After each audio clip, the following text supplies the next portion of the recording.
Romans 7. Now, dear brothers and sisters, you who are familiar with the law, don't you know that the law applies only while a person is living?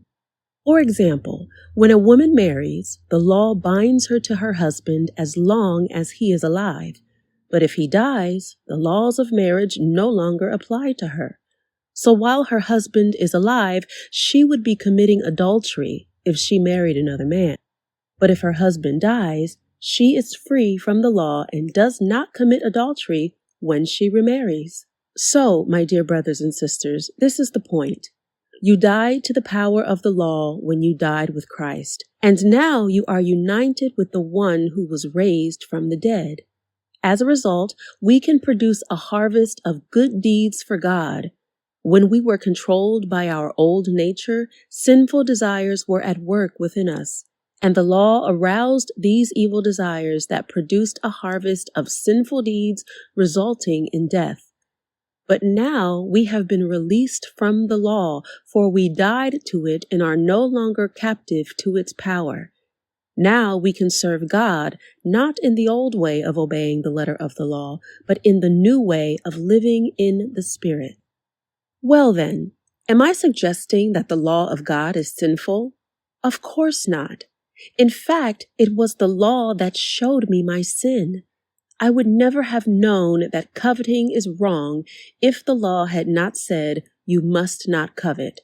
But sin used this command to arouse all kinds of covetous desires within me. If there were no law, sin would not have that power. At one time, I lived without understanding the law, but when I learned the command not to covet, for instance, the power of sin came to life, and I died. So I discovered that the law's commands, which were supposed to bring life, brought spiritual death instead. Sin took advantage of those commands and deceived me. It used the commands to kill me. But still, the law itself is holy, and its commands are holy and right and good. But how can that be?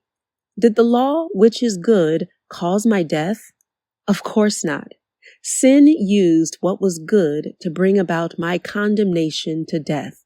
So we can see how terrible sin really is. It uses God's good commands for its own evil purposes.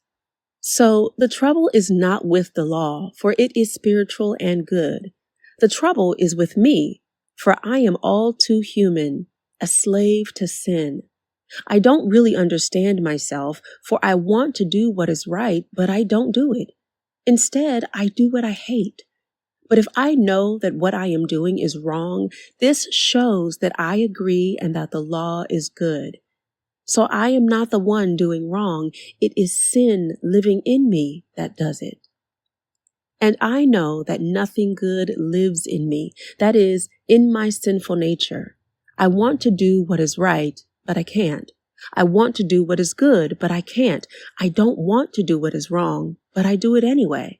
But if I do what I don't want to do, I am not really the one doing wrong. It is sin living in me that does it. I have discovered this principle of life, that when I want to do what is right, I inevitably do what is wrong. I love God's law with all my heart, but there is another power within me that is at war with my mind. This power makes me a slave to the sin that is still within me. Oh, what a miserable person I am. Who will free me from this life that is dominated by sin and death? Thank God. The answer is in Jesus Christ our Lord. So you see how it is. In my mind, I really want to obey God's law, but because of my sinful nature, I am a slave to sin.